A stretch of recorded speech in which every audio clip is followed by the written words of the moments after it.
कि 2025 आते ही जो सबसे पहला डर आम आदमी को सता रहा है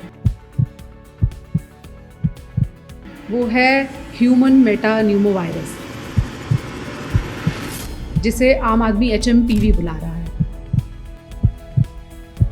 60 साल के ऊपर जो है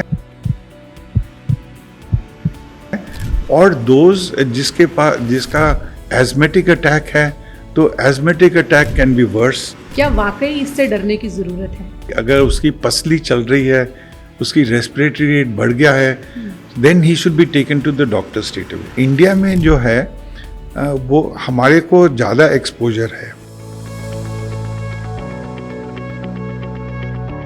मेडिकल साइंस का और मरीजों का वायरस की दुनिया से रिश्ता कोई नया नहीं है। जब से सभ्यता है तब से बैक्टीरिया वायरस हमारे साथ ही ग्रो कर रहे हैं, पनप रहे हैं, बीमारियां आ रही हैं और उनके इलाज ढूंढे जा रहे हैं। लेकिन कोरोना वायरस के बाद से आम आदमी की भी वायरस में दिलचस्पी और उसे लेकर खौफ पहले के मुकाबले बढ़ गया है। 2025 का नया वायरस है HMPV यानी ह्यूमन मेटा न्यूमोवायरस। क्या ये वायरस वाकई नया है? क्या इस वायरस से वाकई डरने की ज़रूरत है?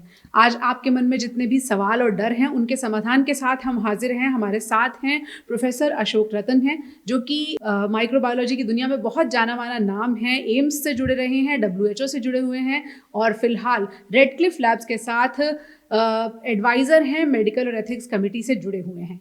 बहुत बहुत स्वागत है सर आपका।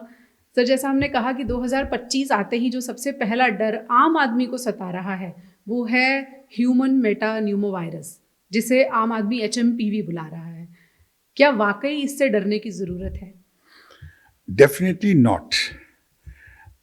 ये वायरस जो है 2001 में नेदरलैंड में डिस्कवर किया साइंटिस्ट ने, और जब उन्होंने बच्चों का सैंपल एग्जामिन किया तो उन्होंने देखा कि एक नया वायरस था। फिर स्टडी करने के बाद जब उन्होंने टेस्ट बनाए और स्टोर्ड सैंपल टेस्ट किए तो 1958 में जो बच्चे बीमार पड़े थे उनमें भी पॉजिटिविटी आई। तो ये वायरस एक तो है कि 2001 में पहले डिस्कवर किया, बट इन्फेक्शन उससे 50 साल पहले भी था। So this virus has been there. अभी ये बोलते हैं कि रेस्पिरेटरी सिंसिशियल वायरस जो है RSV उसका कज़न है, उसका रिलेटिव है। बट रेस्पिरेटरी सिंसिशियल वायरस सब जानते हैं कि वो इन्फेक्शन करता है, बच्चों में इन्फेक्शन करता है, इन्फ्लुएंजा है, पैरा इन्फ्लुएंजा है। But human para pneumo virus unknown virus ही रहा। इसीलिए उसकी चर्चा अभी ज्यादा हो रही है। इसलिए चर्चा अभी सडनली हो गई है, क्योंकि डॉक्टर्स को भी नहीं पता था, अथॉरिटीज को भी नहीं पता है। पार्टली बिकॉज ये नॉर्मली पैनल में नहीं आता जो टेस्ट करते हैं।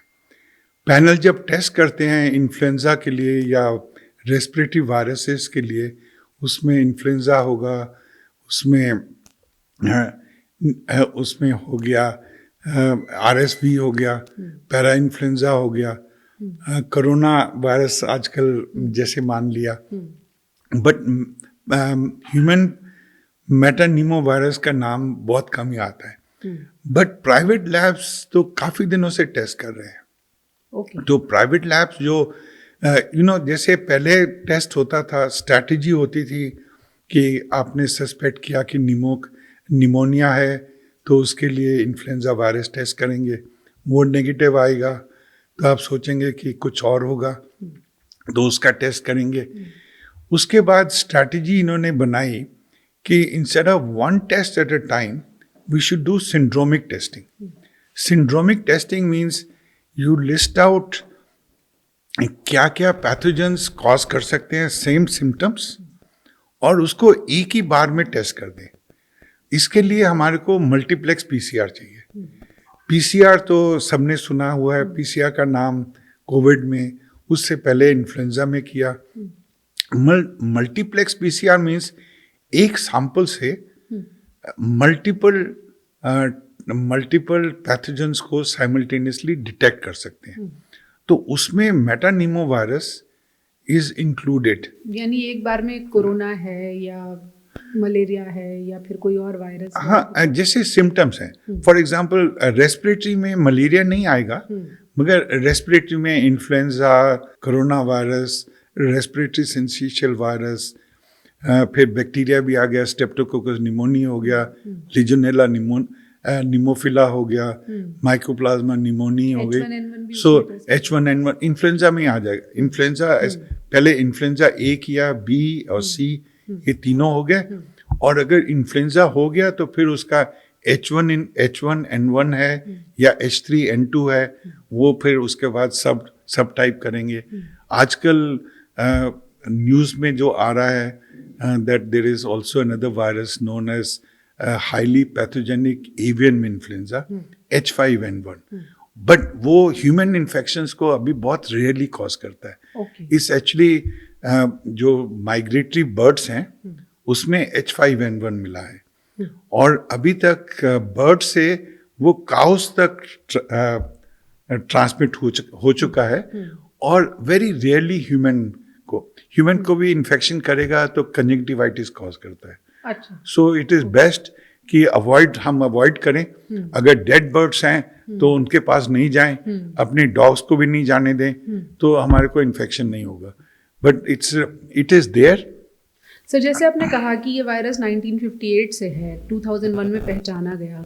चाइना से जो तस्वीरें आ रही हैं उसे देखकर लोग ज्यादा डर रहे हैं कि इतना हॉस्पिटलाइजेशन क्यों है, क्या वजह है? मेरे को sometimes I suspect that there is some ulterior motive. Because WHO is the one who's supposed to.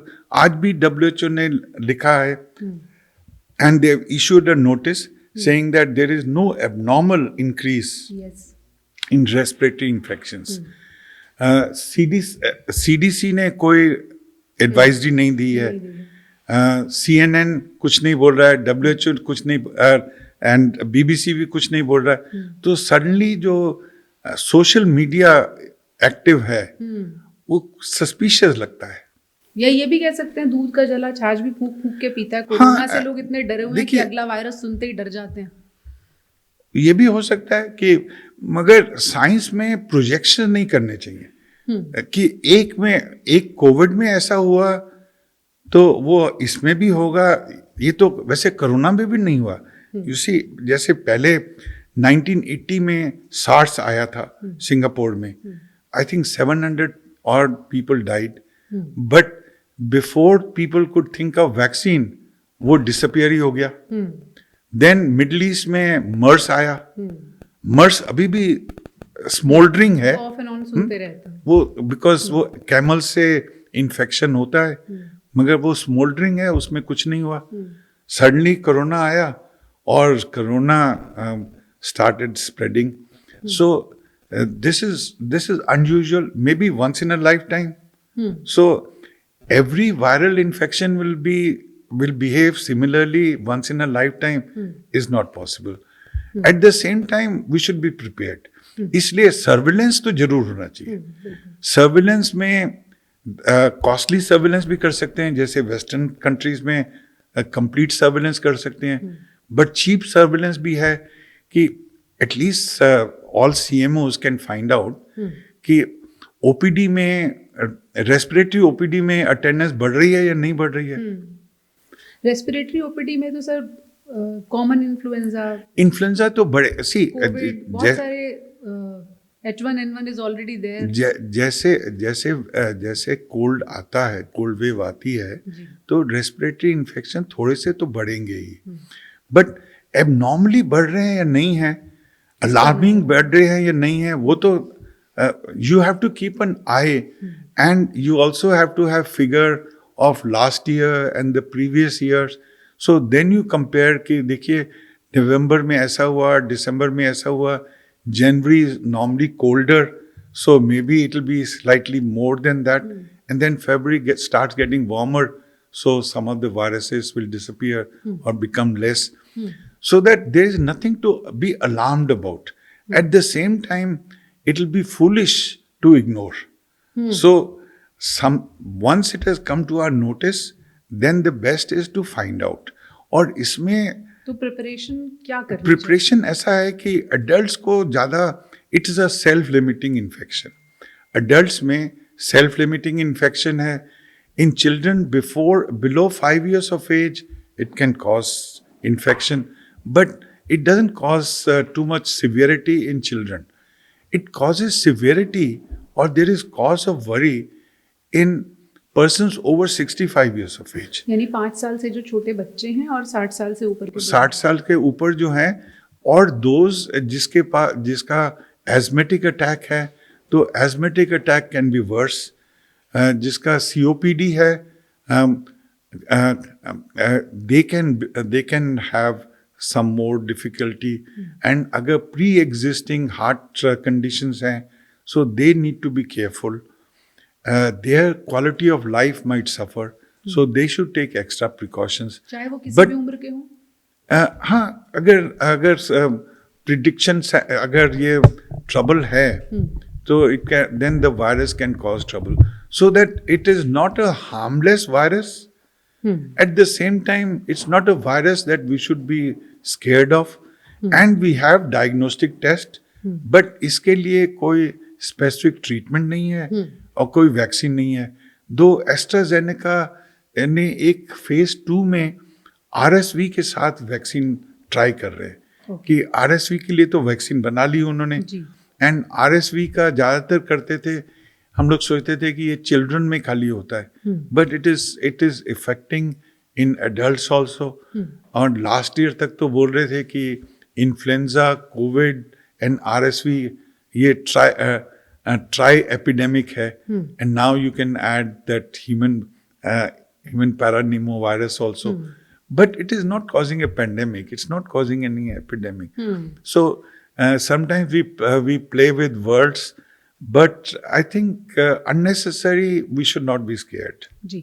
5 साल से छोटे बच्चे हैं अगर, और लंबा फीवर चल रहा है या कोल्ड के सिम्टम्स हैं, क्या उन्हें टेस्ट कराने चाहिए? उसमें टेस्ट तो हो जाएगा. Suppose the person is serious, जैसे I think one of my friend was saying कि अगर उसकी पसली चल रही है, उसकी रेस्पिरेटरी रेट बढ़ गया है, then he should be taken to the doctor straight away. क्योंकि सपोर्टिव ट्रीटमेंट है. इसका ये RNA वायरस है. The infection is self-limiting, but it doesn't give complete protection. So repeated infections, every year infections हो सकते हैं. So इसका vaccine तो नहीं, अभी तक तो कोई वैक्सीन नहीं है.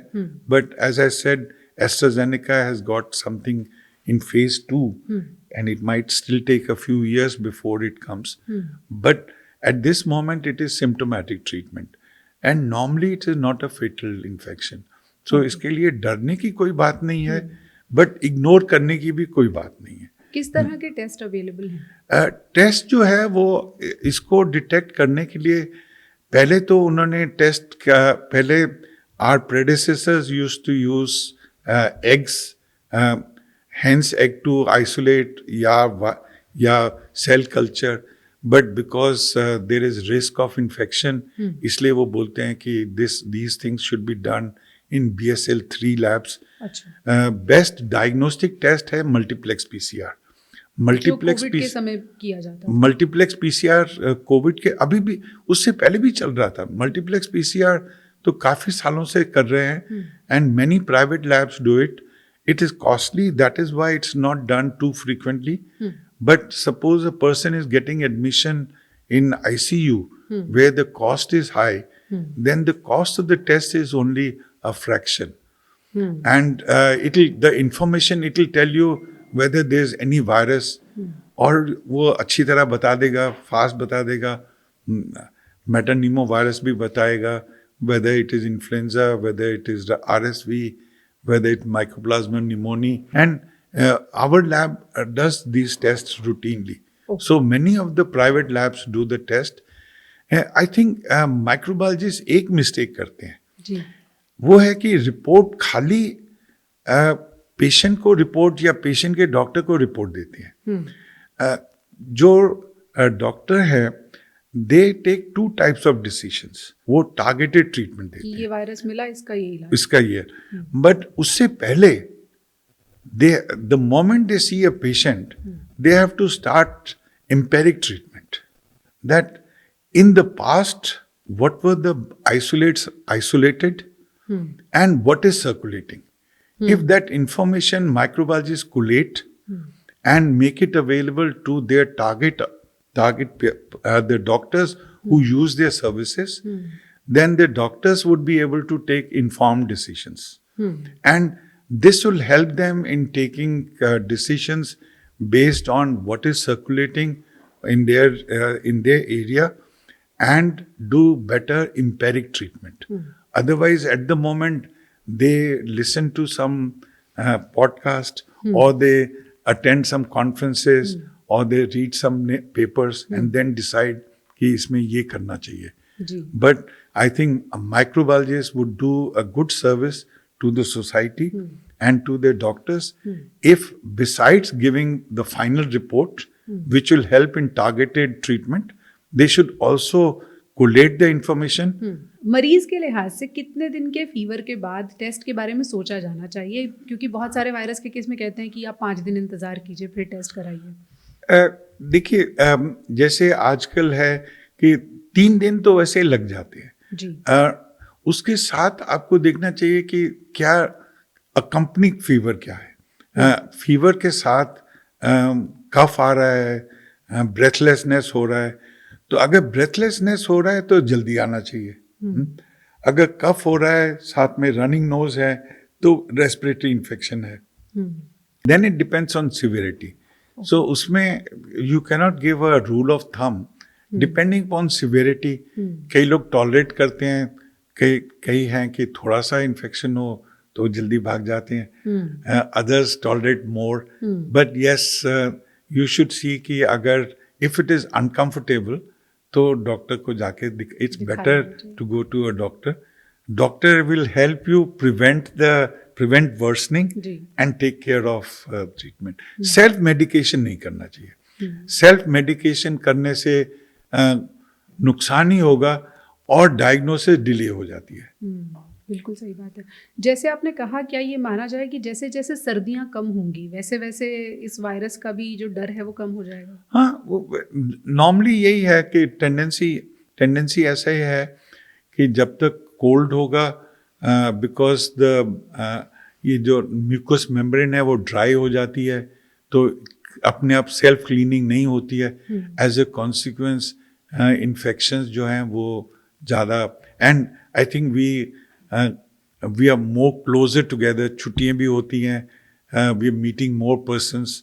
एज ए कॉन्सिक्वेंस इन्फेक्शन का ज़्यादा चांसेस होता है. So the conditions are right for the virus बीच में आते हैं फिर ठीक हो जाते हैं. Most of them are self limiting. So ज़्यादा घबराने की बात नहीं है, ज़्यादा प्रोजेक्शन करने की बात नहीं है कि सस्पेक्ट करते हैं कि हर एक कोविड जैसे. I know all of us suffered a lot during COVID and we fear similar kind of thing तो नहीं होगा. मगर prepared रहना चाहिए. We should be ready that yes, if it is there, we should be able to recognize and this time we will do better. जी. क्योंकि हम पहले से थोड़ा तैयार भी हैं.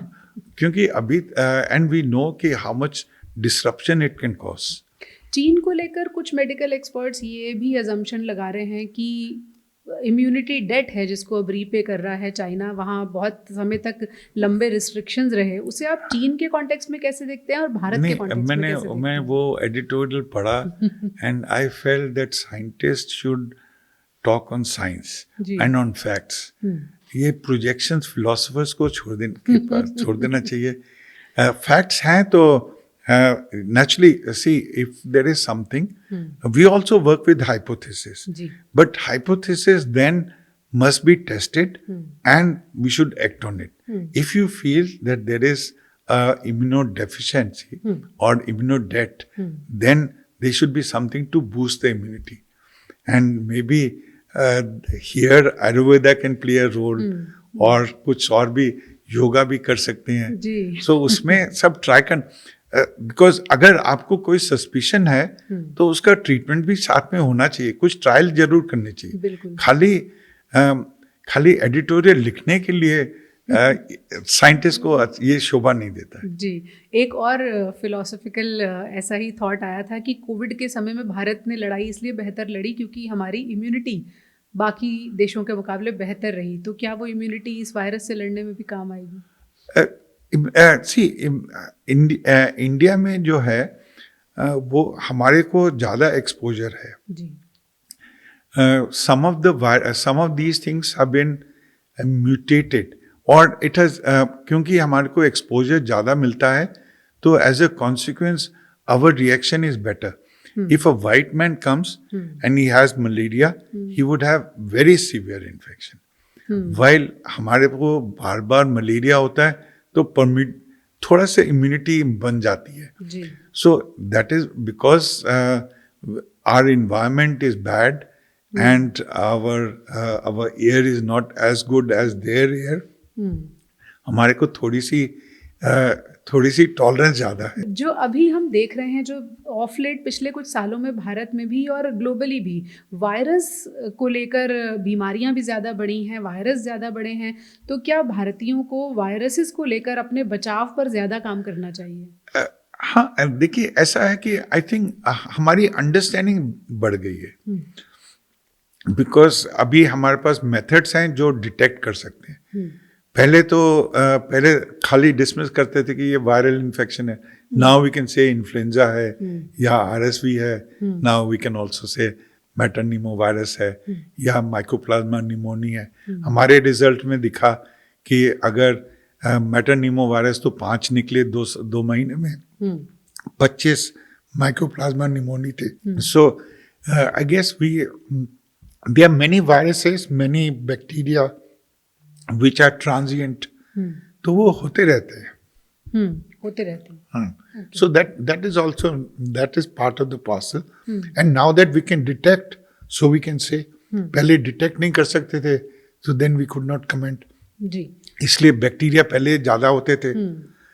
It's not that bacteria have disappeared. जी, जो स्ट्रेप्टोकोकस निमोनी है, that causes pneumonia, which is very dangerous. And some of the bacteria वो penicillin से resistant हो गए हैं। अभी not recently, many years back, you would have heard of Legionella. Legionella is also pneumonia, which has been air-conditioned water, because it grows in that kind of water.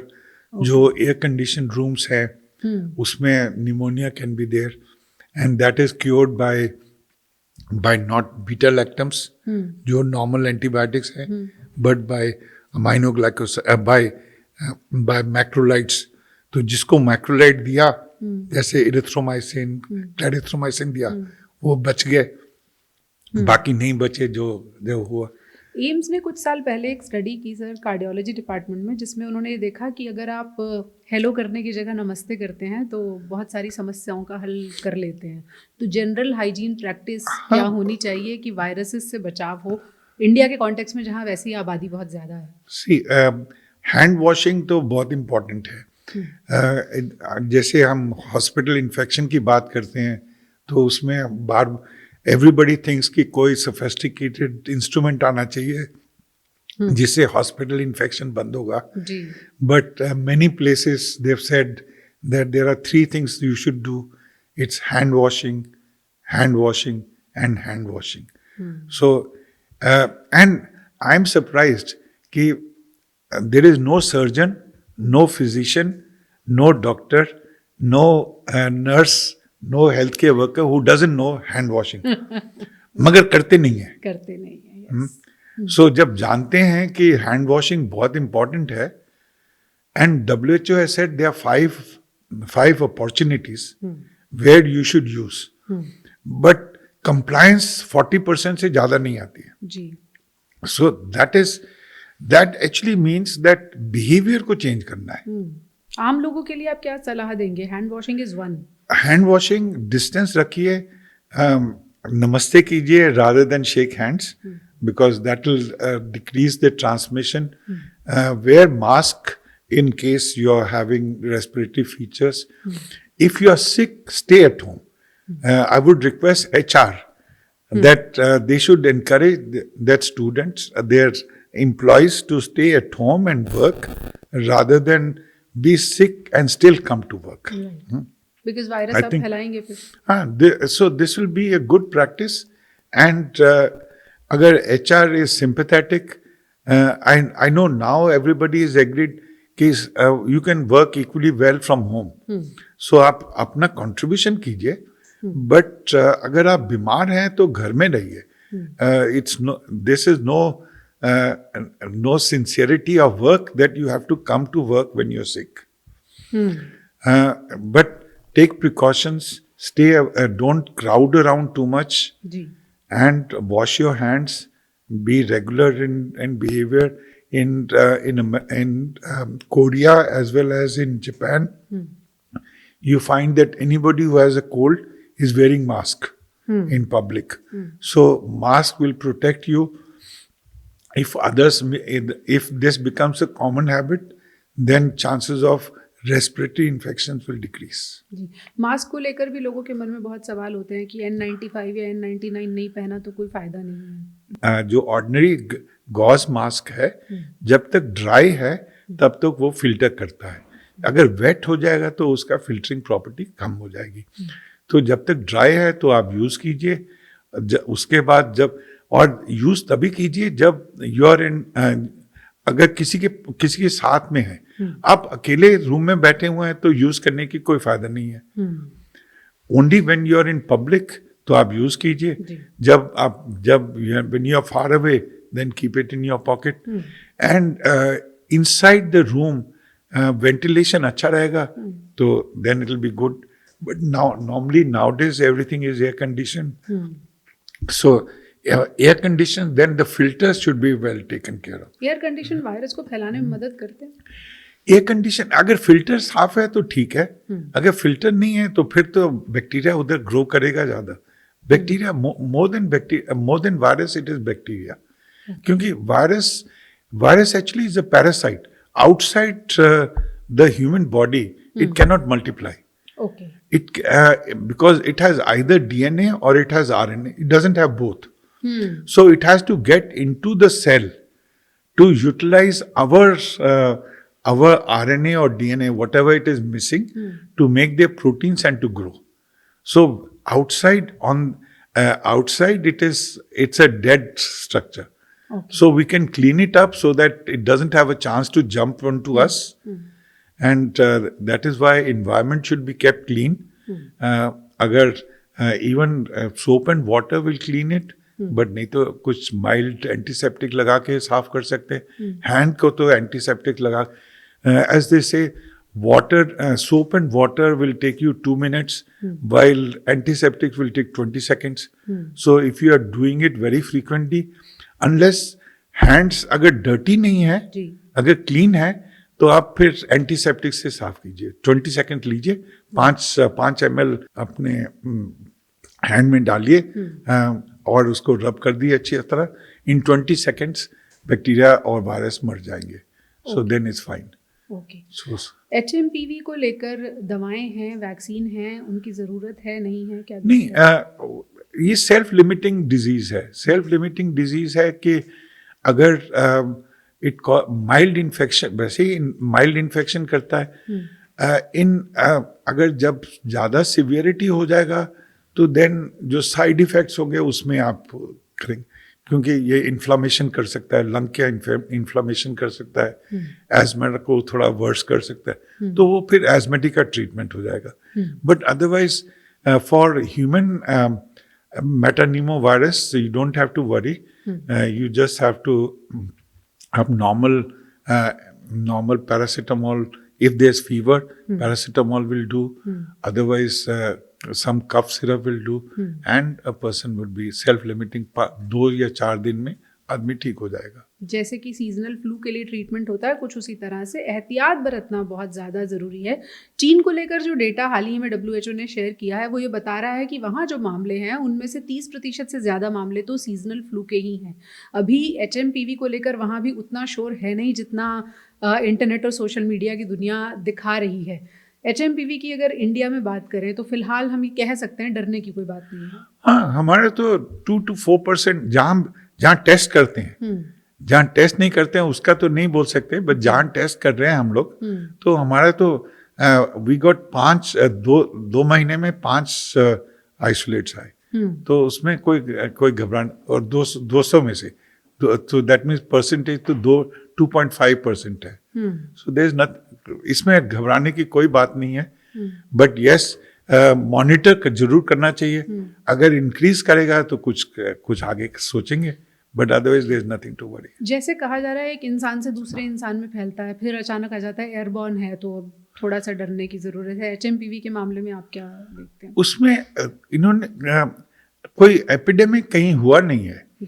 Individuals को infection हुआ है, but कोई ऐसा नहीं है कि epidemic हो गया। इन्फ्लुएंजा जैसे आउटब्रेक करता है, या respiratory infection syncytial virus outbreak करता है, इसका इन्फेक्शन आउटब्रेक नहीं कोई रिपोर्टेड है अभी तक। अभी तक तो रिपोर्टेड नहीं है।